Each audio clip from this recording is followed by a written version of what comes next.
À la une de l'actualité également, la reconnaissance par la France d'une vérité incontestable. Oui, la violente répression par les forces de l'ordre lors d'une manifestation pro-indépendance il y a 60 ans est un crime. Ce sont les termes employés par Emmanuel Macron, pas dans un discours mais dans un communiqué à l'occasion d'une cérémonie officielle pour les 60 ans de cette répression par les forces de l'ordre. Bonjour Jacques Serret. Bonjour. Alors c'est la première fois que l'État français reconnaît sa responsabilité sans toutefois s'en excuser. Emmanuel Macron fait de sa politique mémorielle un jeu d'équilibriste. Oui, Emmanuel Macron poursuit sa stratégie du en même temps. D'un côté, il avait fait ce geste historique envers les harkis. Le 20 septembre dernier, il leur demandait pardon et reconnaissait un abandon de la République française. De l'autre, il fait ce pas inédit pour la communauté algérienne. Jamais un chef d'État français n'avait commémoré les événements du 17 octobre 61.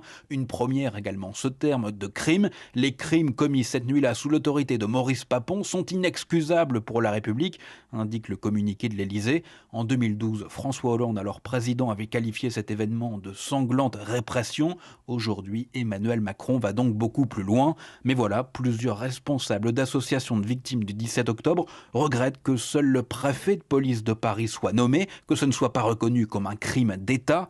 C'est d'ailleurs la revendication des partis de gauche qui participent à une marche cet après-midi à Paris. À l'inverse, Marine Le Pen critique le chef de l'État qui, selon elle, continue à rabaisser notre pays avec ses repentances à répétition. Preuve que sur des questions aussi clivantes, le « en même temps » est loin de faire l'unanimité. Jacques Serret du service politique d'Europe 1.